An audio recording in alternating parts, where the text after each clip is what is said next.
also like it's very important because ice forms a lot of different like geometries and type of like defects and structures on the macro scale. For example, like these are like dendritic icicles I found above an underground river that when I was hiking in Alaska this winter. So you can see that these are all these like branched crystals of ice that are just naturally formed in these caves, and really wanted to understand like what's going on and how they are actually building up like that. Of course, like studying ice crystallization in fluids, like more generally, either in the atmosphere or like inside like fluids or biofluids is very important because it's a natural process that kind of impacts all branches of human activities and a lot of industries as well. For example, on the climate side, you know, like there are certain cities that are usually like frozen in the winter, like very crazily, and also impacts a lot of these like transportation safety kind of stuff. In biology, or like for example, like cell therapies, a lot of these samples has to be or cells has to be frozen in liquid nitrogen. And we really don't want ice to really like build up in tissues and cells to kill them. And of course, like in the food industry, we have a lot of these fruits and vegetables or meat that are frozen, and we want them to minimize like the ice nucleation in these stuff to preserve the taste and like the texture of the foods. But ice is also very, very complicated. This is mainly because of their structural motifs. This is the tetrahedral local structures built by these ice water molecules, and they are linked with these relatively weak hydrogen bonds, which give them a lot of flexibilities when they build up the crystal structures, and that's why they have a lot of different crystal symmetries at various locations in the phase diagram. So there have been a couple of advances made in the recent few years about imaging ice at atomic resolution or molecular resolution. So for example, using scanning probe microscopy, these are usually done in ultra high vacuum. People have been like depositing ice from the vacuum, just a tiny little bit of like moisture onto like a very flat substrate, and using scanning probe microscopy, either AFM or scanning tunneling microscopy to look at these atomic scale structures. But these are all like limited to only the one single layer, which is the outermost layer of ice. You have no idea like what's going on inside the crystal. And there's also a very recent advance made in just a couple of months ago, made it to Nature. Those folks used the graphene and frozen them using cryo holders in a TEM, and then deposited ice from the atmosphere. Again, these are like also like cubic ice, which are highly defective, and they are usually kinetic structures. However, all these existing technologies only give you like ice deposited from a gas phase. There's no technology existing that allows you to look at ice frozen from liquid water and look at them at atomic resolution. So recently, of course, supported by EMSL projects, we have developed a technique that can exactly do that. So the idea is pretty simple. We deposit deionized water droplets on an amorphous carbon film on a TM grid, and then we encapsulate it with another TM grid. And after cooling it by liquid nitrogen, we will get these encapsulated ice, in addition to, of course, condensed ice from the atmosphere. So they are very easy to be distinguished because the condensed ice are usually like irregular shaped, or sometimes like these like a spherical type of polycrystals. But we also have all these encapsulated ice, which are very thin sections trapped between the carbon films. If we if we do electron diffraction, you can see that these some of them can be very high single crystallinity crystals, and of course we can compare to a simulation of the ice crystals and see that there is a very nice hexagonal pattern which is basically the most common species of ice crystals, the hexagonal ice. Although it's looks like it's a single crystal overall, like on the micron scale, if we further zoom in and do high resolution TEM imaging, we can find that in some of these crystals, there are actually subdomains that are connected to each other differently. For example, this is a HRT high resolution TEM image, and we can get a Fourier transform from it, of course. And then if we kind of like quantify the intensity of these reflections and compare them, we can kind of draw a lattice amplitude map, which shows you like how the local lattice is slightly tilted from each other if we have a color. For example, if we see a red color A, for example, like in these subdomains, it means that the reflection in the A direction is very strong, and the reflections in B and C directions are very, very weak. That means that the crystal is actually tilted along this direction slightly. So this gives us like an idea of how these structures are connected to each other. We found that these like very edges of the crystals can have a lot of like these subdomains on the scale of 10 to 20 nanometers, and they are very intolerant to electron beam. For example, if we have a very nice single crystals of ice, they are usually stable up to like 100 electrons per angstrom squared per second. However, these very defective like subdomain connected domains structures can only tolerate up to like 20. If we further zoom in and do some filtering, we can actually start to see how these lattices are configured on the molecular length scale. So here we found that the subdomains can be connected in two different ways. The first is that they form a very sharp interface between the two subdomains that are like tilted slightly differently. So this is basically like small angle grain boundaries that we know from material science. But there are also some other regions where this transition is pretty gradual over a couple of nanometers. So we have these like gradual distortion from one orientation gradually to another.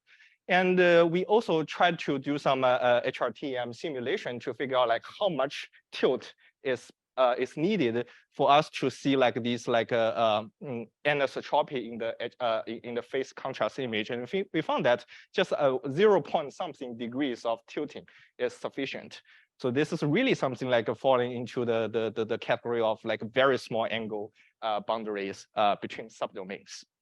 And overall, I mean, if we look at the crystal as a whole, they still look like a single crystal. It's just that on the 10 or 20 nanometer scale, they are like slightly misconfigured. And of course, now we have all these information, and over the entire image of over like tens of nanometers, we can start to see, okay, what's the consequence of this type of configuration? For example, on the left, we are showing an overlay of the HRTM image with the amplitude map, basically showing the tilting of the subdomains. And on the right, we quantified the lattice expansion or shrinkage. I mean, the red color means there's a lattice expansion, and the blue color means there's a lattice shrinkage. So basically, we are looking at how lattices are distorted and like kind of the mechanical properties. So we saw, for example, we have this area, which is surrounded by a lot of these accumulated lattice expansion, lattice distortions. So then we can go back to this map and see what's going on. We saw that, okay, yeah, in this region, we have actually like a long rod type of subdomain that's surrounded by a lot of subdomains that have a different orientation. And all these interfaces created these highly localized lattice distortions surrounding this nanometer area. So of course, we can also look at some more like continuous single crystalline areas. For example, here we have this area, which is pretty smooth. And if we do a FFT for a transform, we can see that it's also a very nice hexagonal pattern. And of course, with the EMSL's environmental TEM, which is aberration corrected, we can get to like the smallest, the smallest lattice information we get is 1.9 angstroms, which is pretty decent. And this is a zoomed in HRTM just to show you like how much detail we can see from these single crystalline lattices. And of course, this is a lattice amplitude map. And you can see that instead of a lot of subdomains that are very colorfully oriented differently, now we have a pretty continuous area, which is pretty good. And more importantly, we saw a lot of these like round-shaped structures. These are actually bubbles or like trapped bubbles, presumably like the gas bubbles that are precipitated during the crystallization of ice, which were not able to escape from the ice crystals.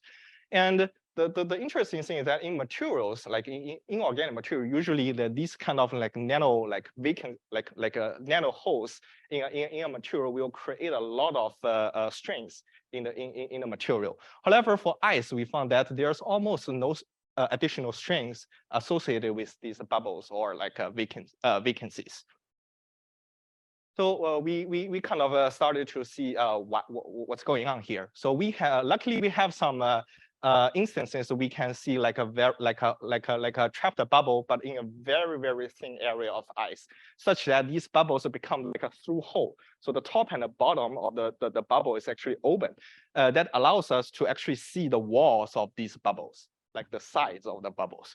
So for example, in this case, we can kind of identify what's the facets around, surrounding this like seemingly curved bubble surface.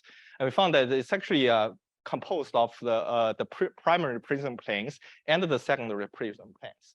And we can also quantify that the length ratio is about 7.4/1 in this case. And does it make sense? The answer is yes, because if you look at the energy of the primary and the secondary prism planes, here is only enthalpy. We can see that the primary prism plane is actually lower energy than the secondary one, which makes sense because I mean the ice will actually want to expose the lower energy facets, even if it's the inner surface of a bubble.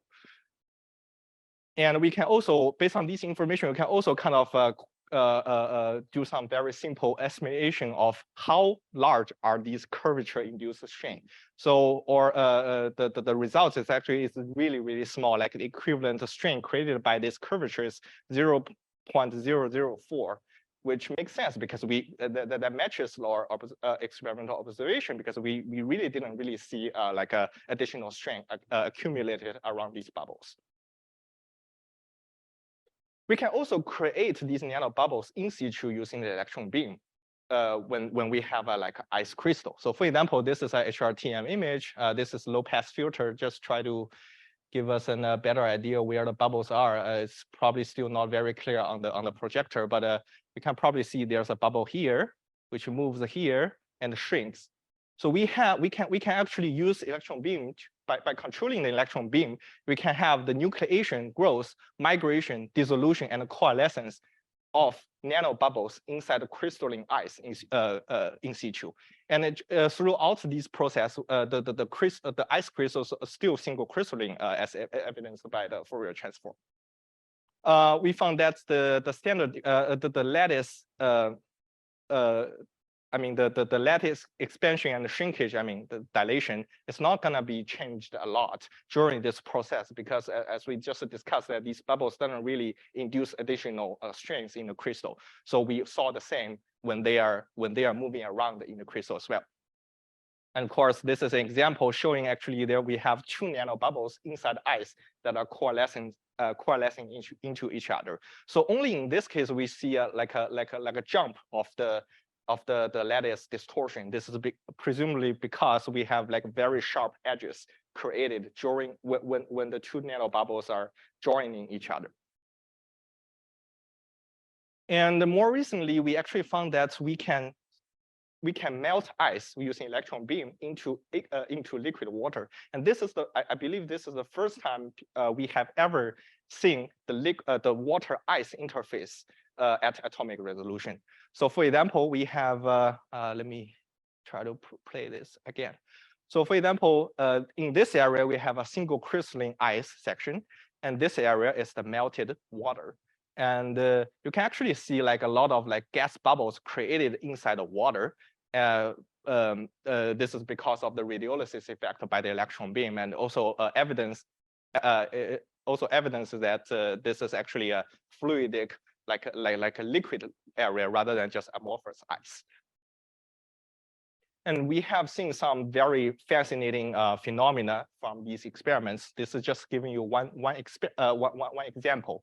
So here we have like a very thin ice nano bridge. So basically, we kind of like have two ice domains that are connected to each other through this very thin bridge. And this thing under the electron beam will gradually melt into liquid water. And we found that this is a very, very dynamic process involving like detachment and recrystallization. And these all happen on the few unit cell length scale.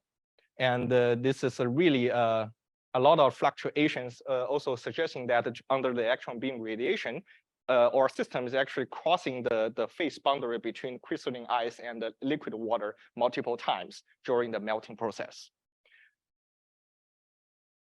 So as a summary, we talked about a new way to stabilize high quality hexagonal ice, thin sections suitable for high resolution electron microscopy. We talked about like the ice crystals can tolerate 10 nanometer scale subdomains that are slightly tilted from each other, despite overall they look like a single crystal by diffraction criteria. We talked about like we can see these trapped gas bubbles, or in other words, volume defects, and they can exist in the ice crystals, and they do not induce additional strain in the crystal, and they can also be dynamically grow, dissolve, or coalesce through radiolysis using the electron beam. And finally, we showed that we can actually obtain the first lattice resolved in situ of like images of movies of ice melting and the ice-water interface at atomic resolution. And of course, a lot of these associated interfacial dynamics. And I want to thank a lot of people. And also, of course, this is enabled by two past capacity awards at EMSL. And we recently got a large-scale research award for the next 2 years. This is going to be more on like the interface between like aerosol, like minor surfaces, and water and ice. A lot of really it's enabled by Washington Research Foundation and also some other DOE Office of Science projects, and also of course EMSL, CSSs, and EFRC at the BES program. And also lastly, I want to do a quick advertisement. I'm currently associate editor for this journal, Frontiers for Young Minds. This is a free to publish, free to read journal, but especially for kids. So we publish articles written by scientists like you, but in a very, very accessible way that can be understood by kids or like young people. And to ensure that the unique thing we do is actually we send these papers to kids as reviewers, and they will comment on how accessible this paper is. If they can understand it, we are pretty sure that it can be understood by most kids. So yeah. Please, if you want to tell the kids, tell the children about your exciting research, please consider writing for this journal. Thank you very much, and I'll be happy to take any questions. Yeah, thank you, Jingshan. That was a fantastic presentation. Do we have one quick question?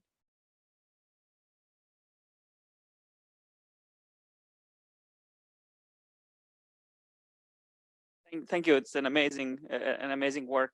I was wondering why so difficult to work with the environmental samples of like frozen water or snowflakes.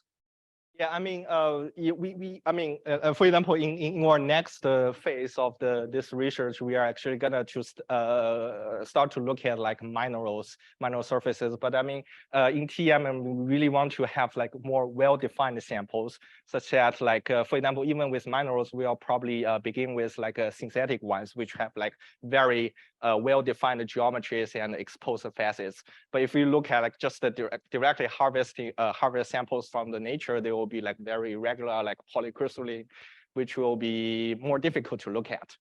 But yeah, definitely, if we have something, we found something more interesting about like what's very unique about like environmental samples, we will definitely pursue it.